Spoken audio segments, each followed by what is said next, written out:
Hello everyone, welcome back to the channel. It's March 2018 and third shift is getting a little bit old. So gross income for March was $7,004.72. A really good month. Worked every single weekend this month and actually stayed late a couple days as well. So that is by far, I'm going to highlight that in green. That's by far the most I've made thus far, which is awesome. Let's see here.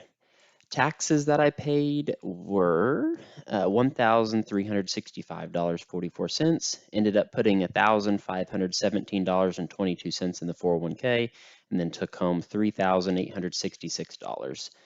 So amazing month. We just beat January here. So that is, I think, by far the most I've ever made, ever brought home. Yeah, 4,000 was the most, and yeah, absolutely just killed that. So for my fiance's, everything is the exact same from last month here. So $3,091 she made in gross income, 504 in taxes, about 1,100 in her 403b, 333 in the HSA, and then 1156 as take-home pay. And then nothing for rental income since we do not have any, and nothing for other income. So gross income for the month was $10,000. Take-home pay was $5,000. So we're right there at that 50%, between taxes and retirement accounts, right there at 50% take-home pay. I'm almost at 200,000 in lifetime earnings. My fiance is getting close to 100,000. Any other crazy milestones? Almost 100,000 in other income. So we'll go ahead and jump into our net worth here. So house number 3, I have that at 230,000. We just listed that this month.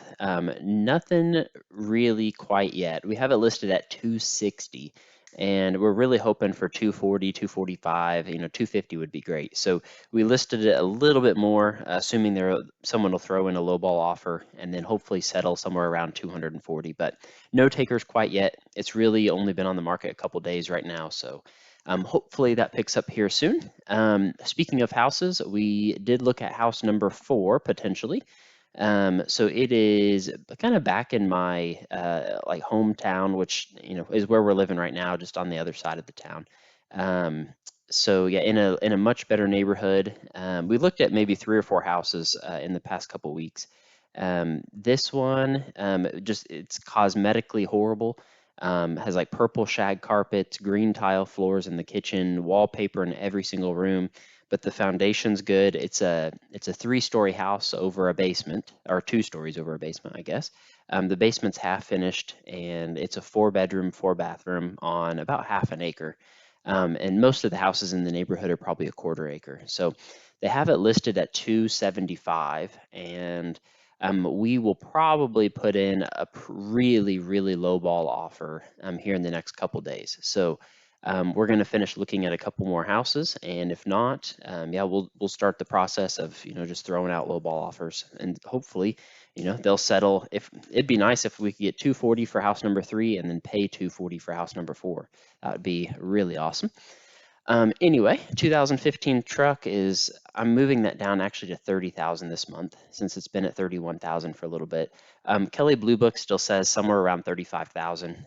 It has probably about 7,000 miles on it. I've had it for 2 years, so I'm driving about 3,000 miles a year. So it's in really good shape. I would say, very good or excellent condition, no scratches or anything like that. Fiance's car is 9,750 still. The wealth management account, I pulled everything out that I could. So I pulled out the 45,000, or what was 45,000, and then didn't touch the money in my 401k. So there's 18,000 in that old 401k from my first job. The money that I pulled out was 43,816. So let's see here. From October until March, he lost $1,200 in 6 months. Yeah, 6 months exactly. So the fees were just absolutely horrible. And I'm going to try to pull this out. There were some penalties. Like if I pull out my 401k money, apparently there was going to be like huge penalties if from the wealth management company if I did that. So I have to wait a little bit to pull the 401k money out, but the cash that I had put in there was fine to go ahead and withdraw. So Fundrise is at $1,007. HSA account is at 1332. 401k with my new job skyrocketed this month. Well, one, I put in over $1,500, but it's now at 5,212, which is awesome. E-Trade is now up to 2,987. So I'm almost made, it's funny. So he lost 1,500 almost in 6 months off of 60 something thousand. And then I've made almost 500 in 6 months off 2,500. Um, so I think going forward, I probably will not put my money with, wealth management people, maybe unless I get to like over 1 million or 10 million or something and just don't feel comfortable doing it.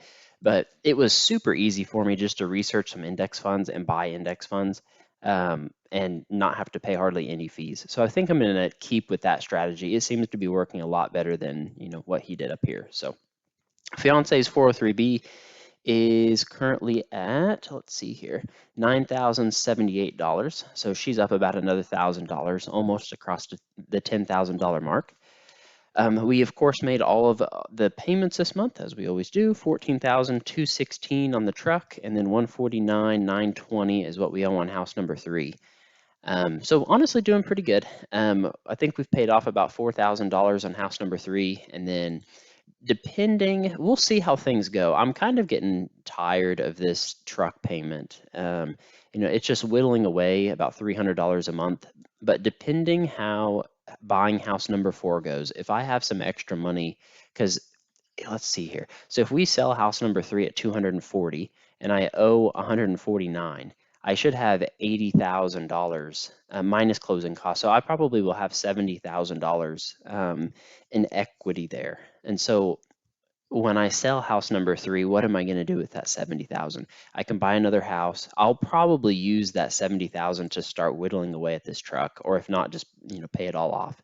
So I'm trying to plan, a couple steps ahead here, but that's kind of looking like what the strategy is going to be. So anyway, paid off about $500 in debt this month. Checkings account this is the best part, $56,114.21, since I basically moved all of this money here down into cash again. So it feels, nice having that money in cash. Is just not doing anything for me. So, but now if I buy house number 4 potentially, and let's say it's 240,000 times 20%. Let's see, calculator here, 240 times 20, 4000 times 0.20. So I'd have to put 48,000 down, and so plus my fiance's account here, which is at 7913, and then 1,000. So we'd be in pretty good shape. So we could buy that house for 240,000, and then still have house number 3 here, and then still be left over with 8,000 plus 8,000, 16. We'd still be left with $17,000 total after we buy house number 4. And then close on house number 3. I feel like I'm talking in circles here, but close on house number 3 and then get $70,000 in equity from house 3. So I definitely think that's going to be the game plan going forward. So we finally crossed the $200,000 mark. I do need to look here and see how long that took me. So let's see. We hit 100,000 in April 2016, and it's now March 2018. So it took almost 4 years to save the first 100,000, and then now it's taken less than 2 years to save the second 100,000, which wow, that's amazing. Okay. So then the third 100,000 should maybe take a year, but we'll see. So 208,281, and then the goal pace, I am at $24,948 ahead of goal pace of becoming a millionaire by age 30. So things are looking pretty good. I'll keep working overtime. Third shift is a little bit rough, but there's just me and one other person on third shift, and the other person is salary, so they don't ever want to work weekends, which I can't blame them because they don't get paid. So I'll just keep picking up all the weekends, and I get paid time and a half and double time, and then I'm trying to find opportunities for other groups, just like I did at the first pharma company. I'm trying to find other groups to where I can help them and come in early and maybe work 12-hour shifts, especially on Sunday. So Yep, but that is it. Ended out March 2018 with a net worth of $208,281, $24,000 ahead of goal pace. So thank you all for watching the video. Be sure to like, comment, subscribe. Last month's and next month's videos are on the screen now. And as always, if you have any questions, things you'd like to see me include in future videos, just comment them down below. Thanks, everyone. See you in the next video.